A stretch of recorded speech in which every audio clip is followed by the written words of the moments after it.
Chapter 3.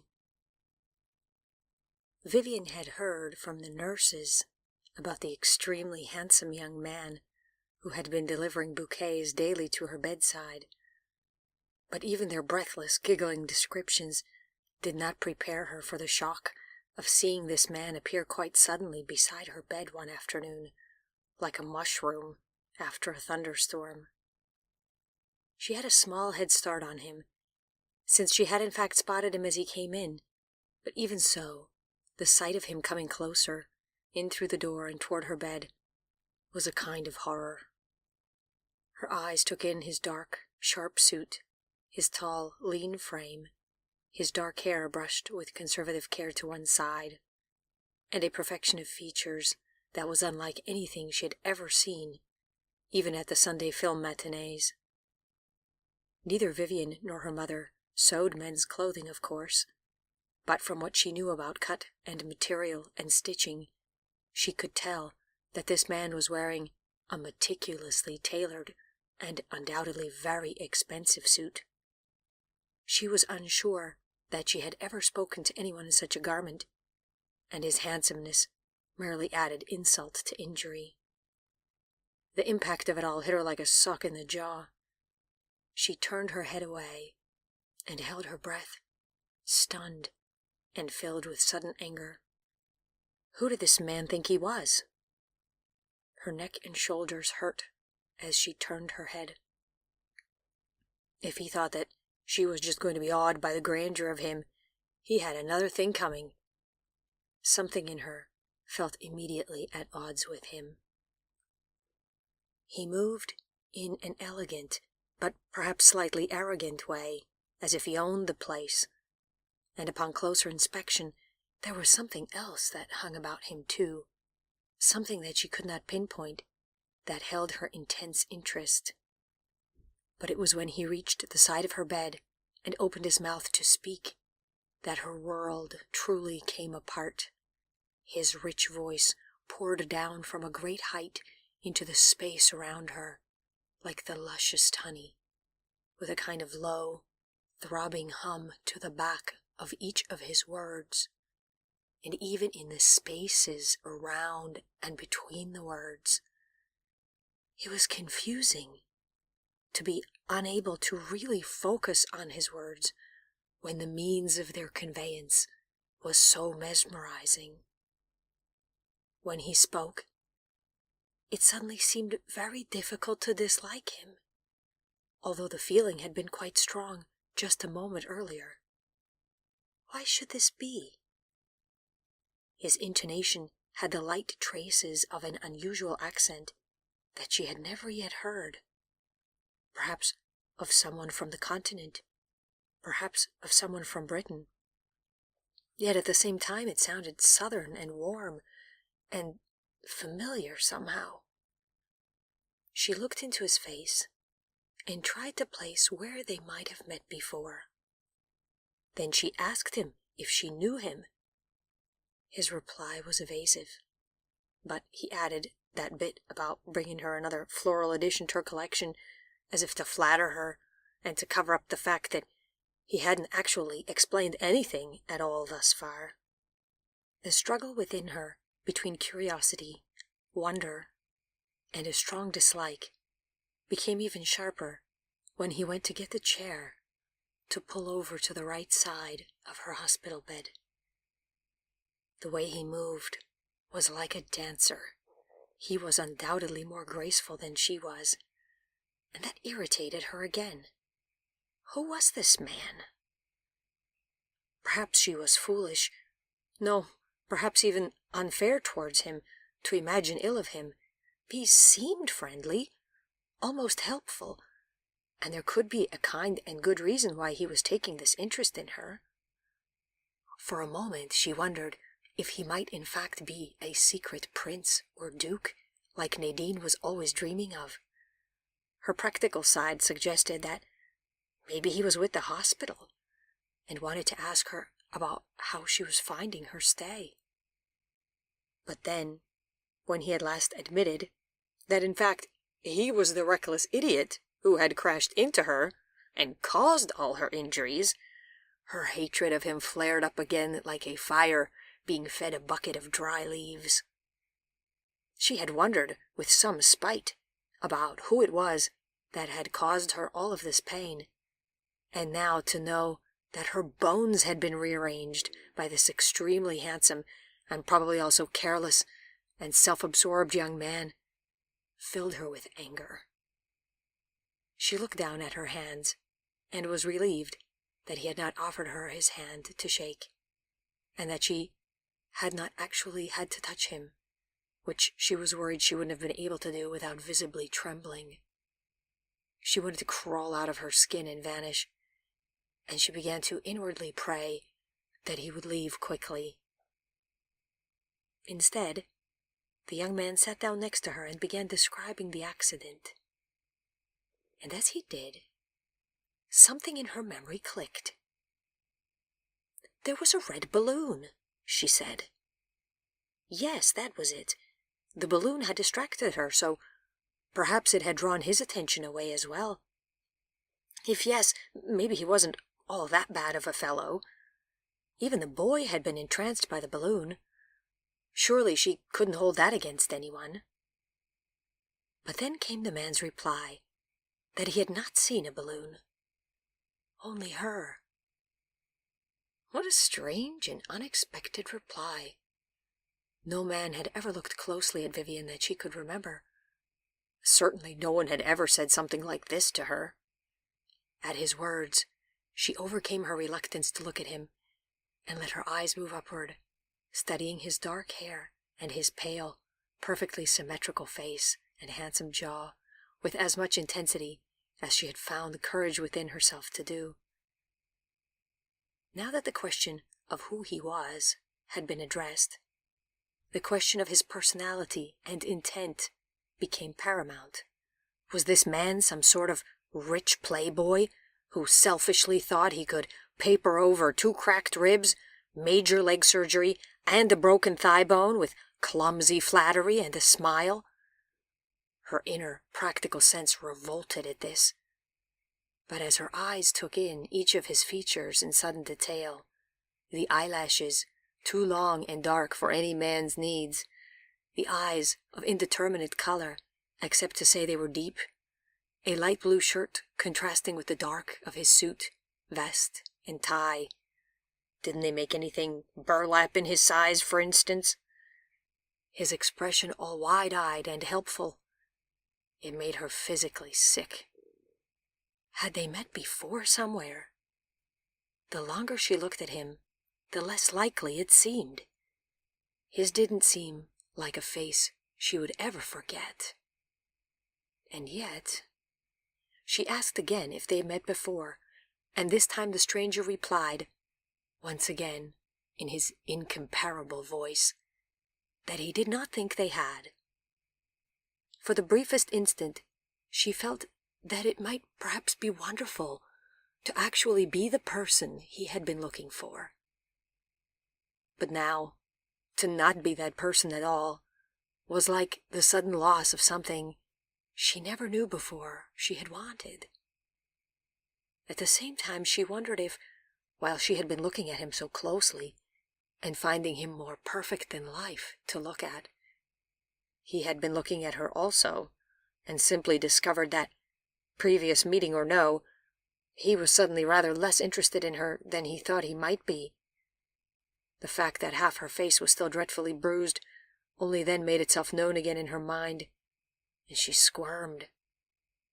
Even on her best days, she knew she could not hope to outshine this man's radiance. But as a hospital patient to a visitor, the deck was really terribly stacked against her. He gave her his name, then extended a hand towards her, and she stared at it as if someone had suddenly come to drop a clammy, dead squid on her bed. Confused, she couldn't make up her mind whether to take it or not, but was heading towards not when he pulled his hand away.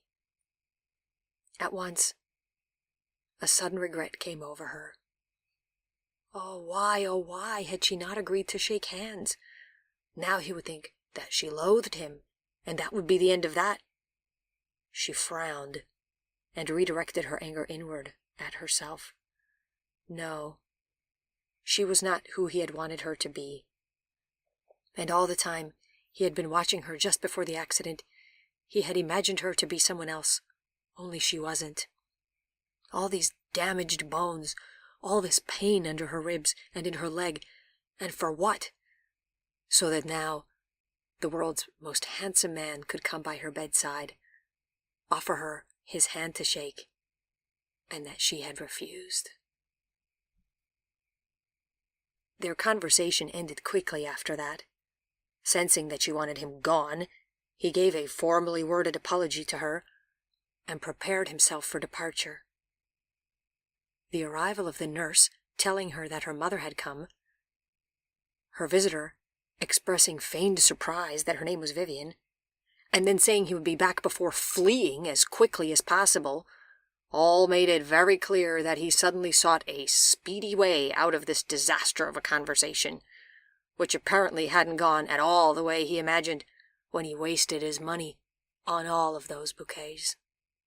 But now, here was his way out. In his relieved hurry out the door, he actually bumped her mother, who was just then coming in. Then, giving a quick apology, he was gone. And Vivian knew without any hesitation whatsoever that this was a young man she would never hear from again. She couldn't explain why, but that seemed to suddenly matter. There had once been a chance to be in the same time and place with him, hear his voice, and now it was gone. And it was like some kind of a tragedy, like feeling hot and cold at the same time. The outcome of these conflicting sensations could only be discomfort. By the time her mother reached her bed, Vivian was exhausted. She had never before experienced quite so many emotions in so short a period of time, and the end result was that she was worn out and confused. This made her crabby, even though her mother's visits were the highlight of her days. The hospital orderly who had come into the room behind her mother helped pull up the chair for Madame that Vivian's last visitor had only just put back. And after kissing her and exclaiming how much better she looked, her mother sat down onto it. "How do you feel today?" asked her mother. "Everything still feels achy and awful," said Vivian morosely. "Well, I spoke with Dr. Stark, and he told me that you are recovering even more quickly than expected. Ah, you young people, to be so resilient and strong. The doctor thinks that it will only be another few weeks and you'll be able to come home. Oh, you've no idea how lonely it has been at home without you. And, of course, I'm now behind with some of the orders, since I do not have your help. But not to worry. My lady clients all know by now that you are here, and that our small world has quite turned upside down. Can you believe it? Even Mrs. Beaufort sends her regards to you for a speedy recovery. And Mrs. Pringley goes further and sends you this. She says it is the story of a girl who makes a marvelous marriage, so perhaps it may inspire you."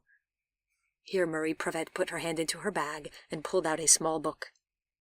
Vivian could not make out the entire title, but she saw the words heiress and aviator. No doubt this was one of those credulity-straining romances that her friend Nadine enjoyed reading so much. Vivian rolled her eyes, but it was unbelievably dull in the hospital, and she was grateful for the hope of some way to pass the time that did not involve watching the hallway traffic through the glass window doors to her room. Her mother placed the book on the small table beside Vivian's bed, and that was when the bouquet left behind on the empty bed next to her caught her eye. "Say, what is this? Another bouquet? Is this from the same mysterious person who left the others?" "Well, it really isn't all that mysterious, Mother. They are all from the guilt-ridden young man who rode me down with his bicycle. He appears to have gotten off without a scratch, so now he no doubt feels awful when he sees me abed here. He should have come yesterday when my leg was still in the pulley harness. He was here just now and left this bouquet." explained Vivian. Ooh, how exciting! So you actually got to meet this man. Oh, what was he like? Asked her mother. Like nothing much, lied Vivian stubbornly. The one thing she knew with certainty was that she did not want to speak of him. He made his apology and then fled. Oh, perhaps he had to hurry back to his office, suggested her mother. Who knows? Perhaps he is a successful businessman. All I know of him for sure is that he is a terrible cyclist, grumbled Vivian. Well, let me go and find a vase and water for these, said her mother. It took a few moments, but then her mother reappeared, and the huge and bright-colored bouquet was in its vase, and the whole setup was added to the earlier bouquets. The entire windowsill was overloaded with flowers, and the addition of this last vase pushed several of the other vases precariously close to the edge. He may not know how to bicycle, but he certainly seems to know how to make an apology, said her mother. I think he feared that he had killed me, said Vivian. But now that he knows I'm not dead, I think we've seen the last of him. So what is the other news of the world? Well, our track and field runner won 4 gold medals at the Olympics, replied her mother. The entire apartment building broke out in cheers when they announced it on the radio. It's twice as sweet, of course, to win and to also poke a thumb in the eye of that short, pompous German idiot. Closer to home, the news is that the Conservatoire Clarice is putting on A Midsummer Night's Dream, and all of their first and second-year little ballerinas need to be changed into graceful little tree fairies. So that should keep us busy, and will fill your piggy bank nicely with dimes for the matinees with Nadine. Vivian smiled, her grumpy mood lifting. How is Nadine? Why hasn't she come yet? While Dr. Stark was still considering a second operation, I wanted you to have more rest. But now that he says you are safely on the mend, I will ask her to come. She is a sweet girl. You know, I have been thinking. It is time you had more fun. Went about a bit more with young people your own age. How would you like 1 afternoon a week off? You and Nadine could have a regular day for the matinees, and maybe also spend some time with other friends. It would be fun for you. And of course, I don't need to tell you how unlikely it is to meet an eligible suitor while sitting up in our apartment and sewing. So that was where this was going, predictably and as always, thought Vivian. Seamstressing is not a profession for meeting men, I do agree, said Vivian. Perhaps I might try my hand next at a bit of plumbing or bricklaying or furniture repair or exterior masonry. They both laughed. If I worked as a waitress, perhaps I might meet a bartender. It's no use imagining where you will meet your special someone, said her mother. Life has already decided on all of that for you. Don't you worry. Yes, and I suppose that you are just making sure that it happens more quickly, said Vivian, making a face. They laughed. Oh, Vivian, you are everything in the world to me.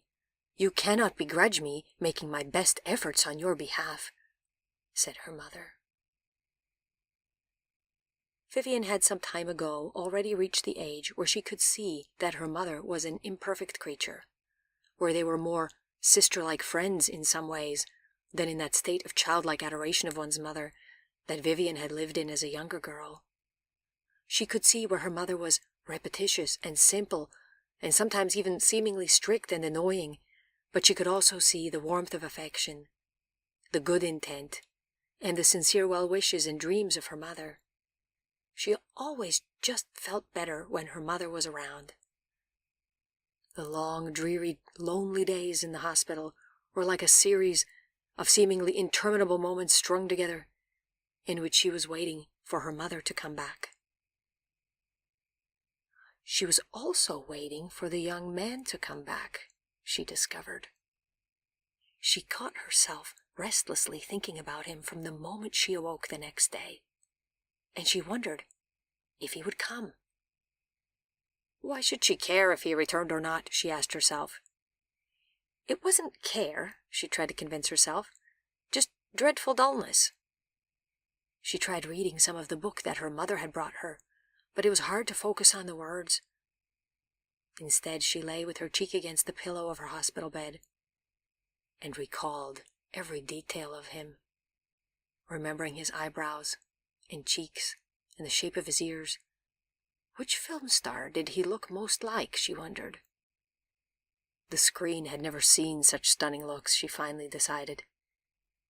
Her eyes passed over the flowers on her windowsill, and she wondered if there would be any more. They were beautiful, and she had not received any flowers before from anyone.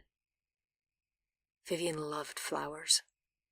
She stared at the bouquets and the way they had been arranged and wondered if it was a difficult skill to learn. Perhaps she might be able to arrange bouquets like this one day.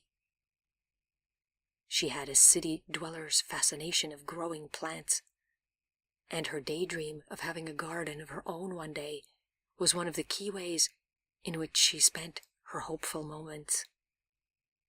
Were the kinds of flowers that were in these bouquets the kind that she could ever grow?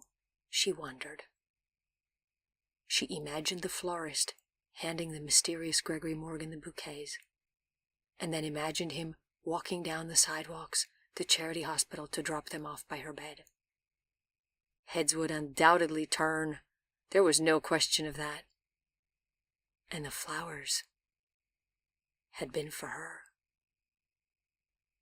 The thought made her heart feel all aflutter. When he came back, she would be more polite, and perhaps he might stay for longer and speak with her. She waited restlessly all day, a rainy and stormy day, when the lights in the hospital went out and a portion of the afternoon was actually spent by candlelight. But he did not come.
The next morning there was no sign of him again, and she reminded herself that, of course, he was gone for good.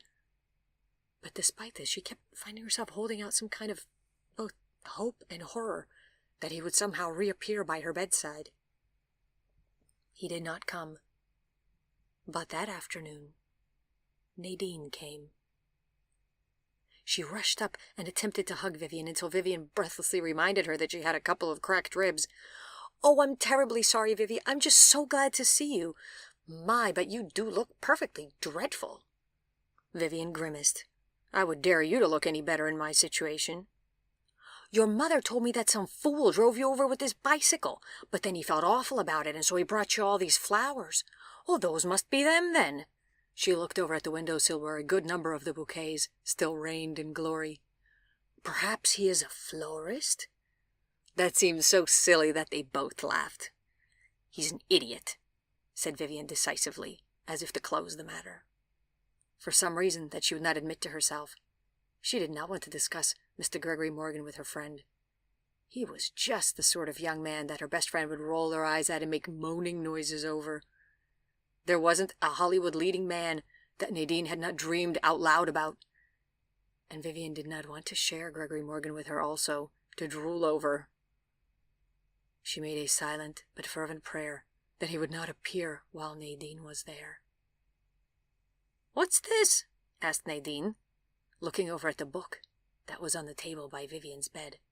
Ooh, one of Rebecca Fontaine's novels. What fun! Is this the one where the heiress runs off with the handsome alpinist skier who turns out to be the cousin of the Sheik of Araby? No, this is the one where the alpinist skier, while wearing a turban and impersonating the Sheik of Araby, sneaks into the heiress's private boudoir and proceeds to gather the heiress into a passionate embrace. Only their love is destined to fail because the skier's poles that he left out in her antechamber give him away, and all is ruined. Oh, honestly, it's not that, but this one is just as bad. I'm thinking that the aviator will leave his goggles and scarf out somewhere where he shouldn't, and it will all be over. Nadine dropped herself into the guest chair in a peal of laughter. Oh, you are good, Vivy. Every bit as good as ever. Now I remember what happens in this one. Want me to tell you? Sure. I won't even consider that spoiling it, said Vivian sarcastically. Well, this is the one where she gives up the handsome aviator so she can marry the older tycoon and end up as his heiress. And it is ever so sad when she and the aviator must part, Nadine sighed. Oh, I'm only on chapter 7 so far, and if I have to hear again about how dapper his waxed mustache looks, I'll have to chew on my blanket with my teeth, grimaced Vivian. You don't have to like this book, Vivy, but I'm most of the way through a marvelous one that you will simply have to read and like it. It's called Gone with the Wind. I borrowed it from the housekeeper at the Cressons last time I was there, and once I finish, it will make you officially the last woman on earth not to have read it. It is the book of the year, cried Nadine, with an enthusiasm that brought the nurse over, to tell her to speak more quietly. Nadine apologized. Gone with the Wind? I don't think my mother has read it, said Vivian. I meant you'll be the last woman on earth under the age of 30 not to have read it. It's a fantastic book, but that one I'm not going to spoil for you. So, said Nadine, more quietly, looking round, what do you do around here all day? Would you believe that this is it? Said Vivian. I sit here. I look at the door. I used to talk to the lady in the bed next to me, but then they let her go home. That was days ago now. And then, when I need to go to the bathroom, I get a nurse to help me. I think tomorrow, or the day after, they're going to give me a full lesson on using both crutches. And then I will go home and hobble about on them there. But there is this piece of news. Mother said she would give me one afternoon a week off now, so that you and I can go to the matinees, have a good time, and hopefully meet some prospective husbands. How splendid! Exclaimed Nadine. I will run through my mental social register of gents whom I can introduce you to. But as a backup plan, there's always the tall, gaunt fellow with the long horse face who sells the matinee tickets. You know, now that I think about it, I may need to spend far, far more time here at the hospital and training on my crutches than previously thought, said Vivian, with an expression of faux exasperation. That fellow? Say, you aren't bringing him up because you harbor a secret weakness for him, are you? Well, yes, I suppose it's time I came clean with you. I walked out of that showing of Roberta that day to be able to catch another glimpse of him, but lost my courage and determined not to tell him of my secret love, sighed Nadine melodramatically. You walked out of that showing of Roberta because you had 2 very large iced teas before we got to the theater, laughed Vivian. Oh, I'm so glad you've come to see me at last, Nadine. It has been perfectly dull here this entire time, and I would just like to walk out the front door of this place with you right now, only they've taken my street clothes away, and I only have the one crutch. Nadine smiled. You are the best friend that a girl could ask for, Vivy, and I only regret that you have had to be here at all. Your mother says you will come home very soon now, so chin up and get some rest. Our afternoons off will be very busy once you're out and about again. Then they chatted pleasantly for the remainder of the afternoon's visiting hours about their plans for their upcoming times together. In short, it was a perfect afternoon, in spite of the venue and the circumstances. The downside was that it made the return of loneliness, after her friend said goodbye for the day, seem even more acute than before. The instant that silence returned, Vivian's mind drifted to the young man again. If he didn't come the next day, it would be 3 days since his visit, and surely that would mean that her initial interpretation had been the correct one, and he had only lied about returning in a desperate attempt to flee from her presence without further explanation or goodbyes. She lay there, thinking, with furrowed brow, until her thinking turned seamlessly into dreaming.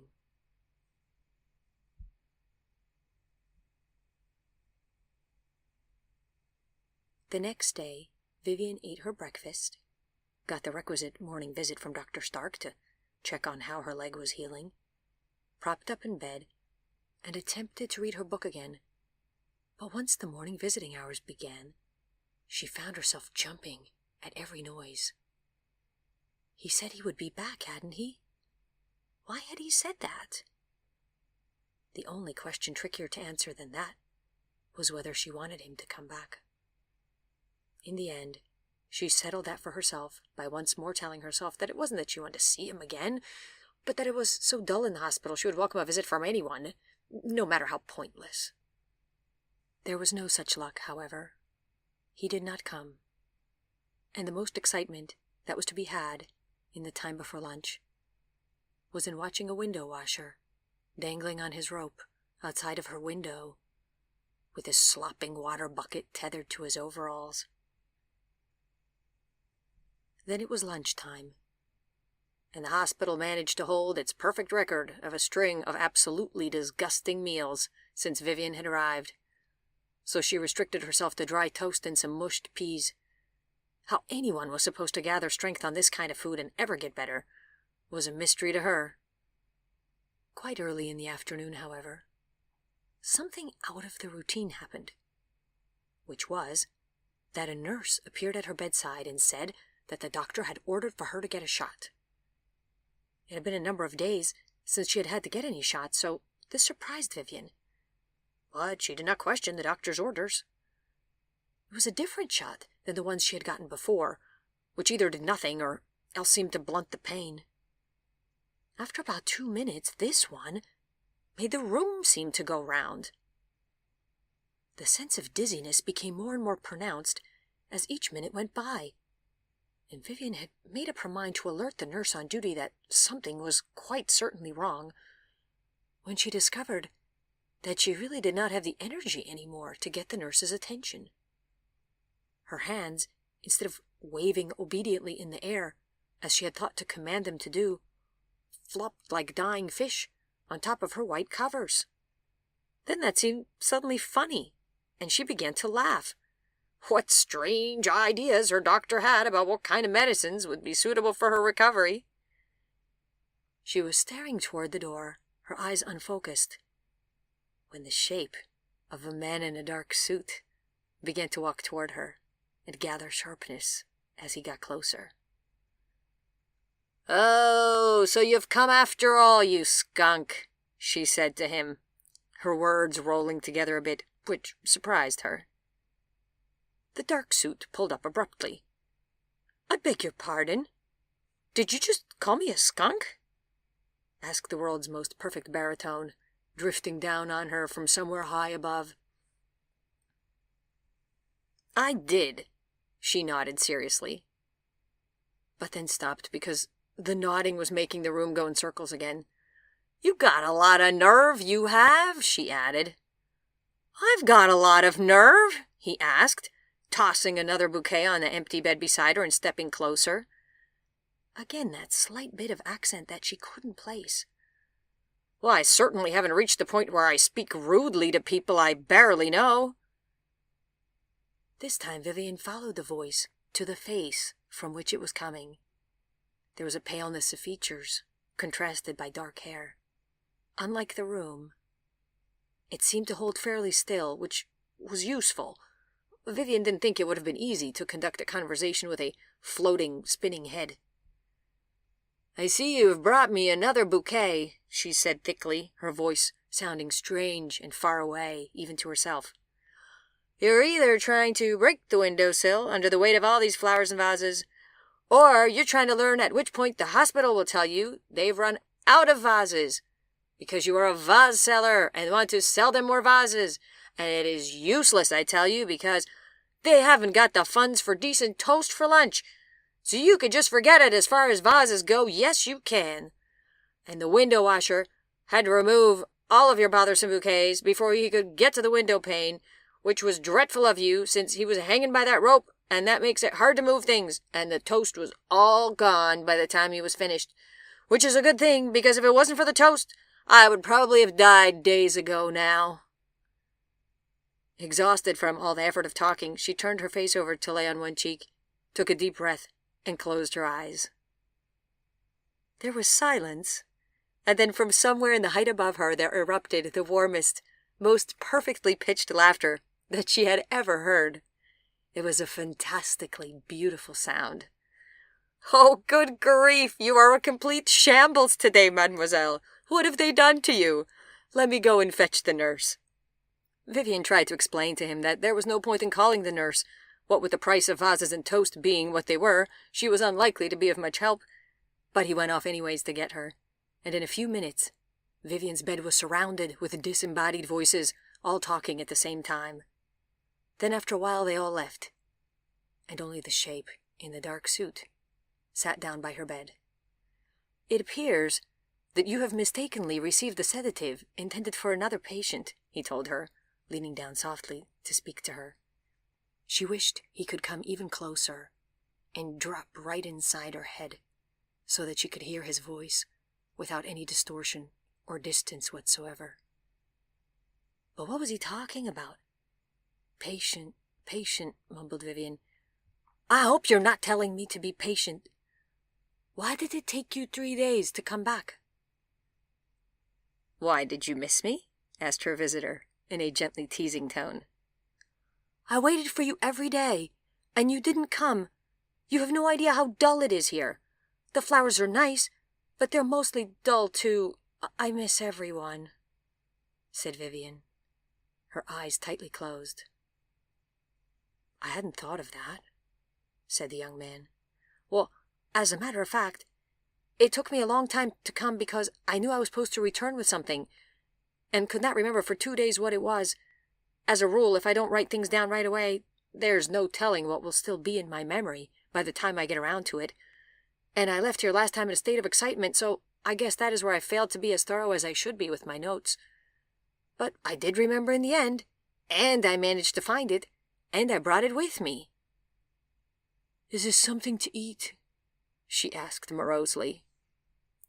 Mr. Gregory Morgan laughed. "Dullness and lack of food, neither of which I had considered. Especially today, I do not doubt that a bit of sausage or a large sandwich would have been more useful to bring than what I brought." "Well, what did you bring, then?" she asked. "A piece of paper," he replied, his voice rolling over her in warm waves. "But I do believe we should save it for another day, when you are feeling more organized in your thoughts.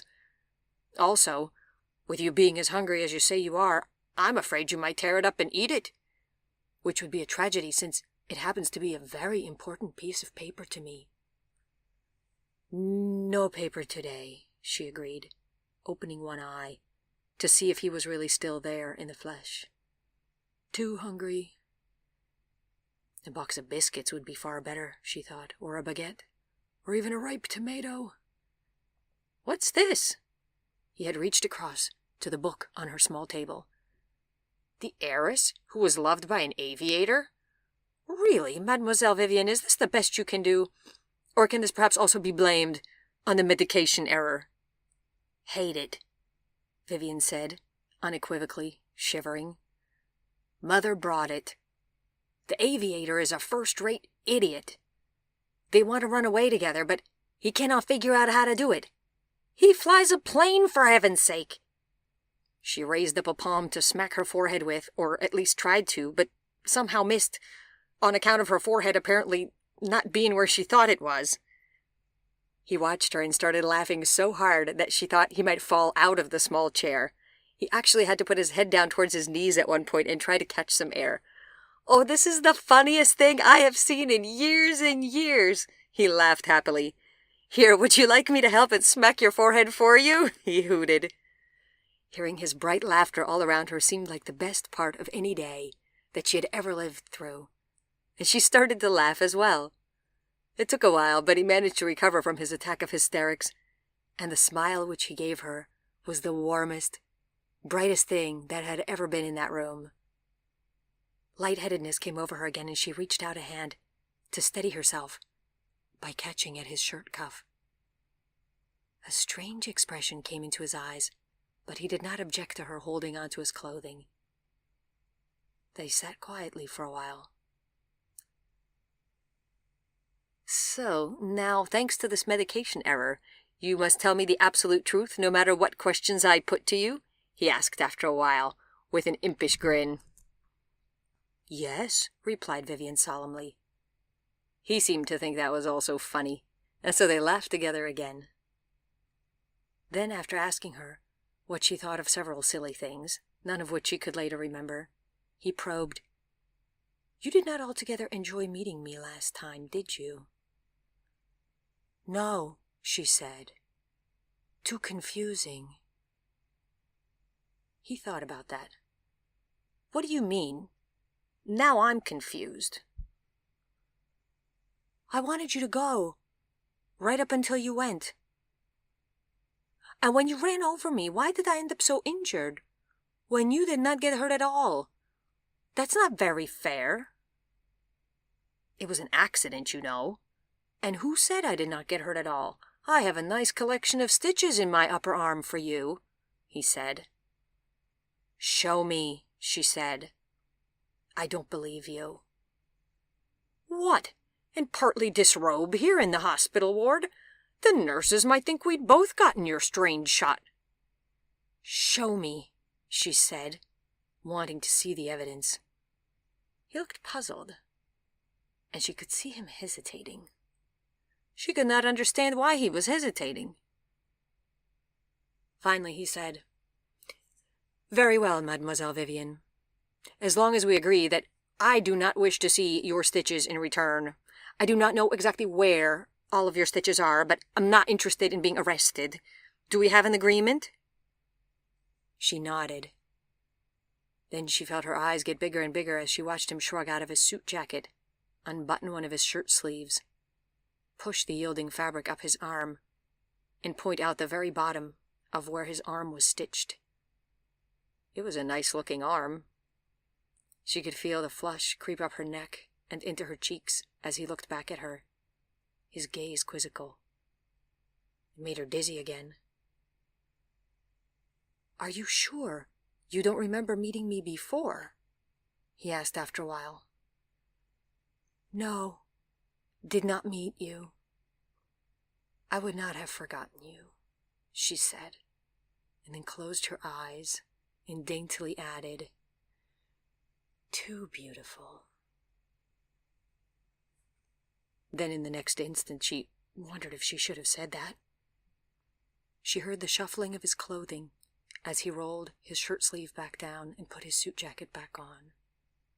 For a moment she thought she had offended him and he was going to leave.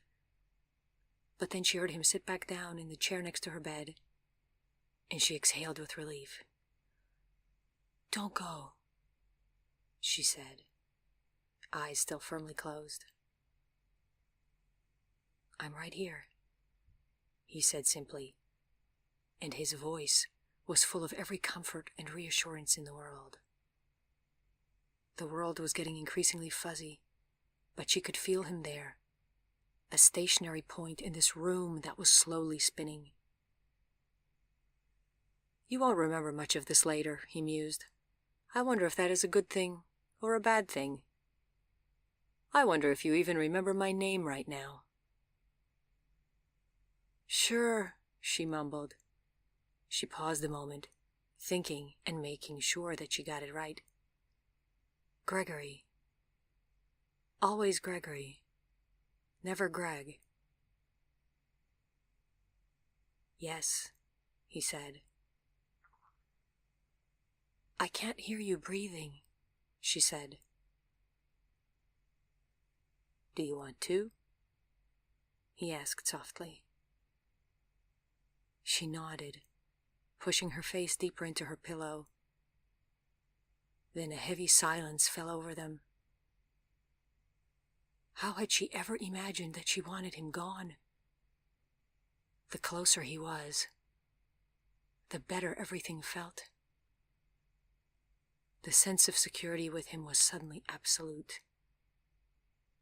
For a while she listened to the sound of his breathing, louder now and in the foreground of her attention, and clearly audible to her despite the background noises of other conversations in other parts of the room, and the scraping of chairs and shoes, and a myriad other hospital sounds that had become so familiar to her in the past weeks. Then she let the full weight of her head melt into the pillow, and in the next instant, she was fast asleep.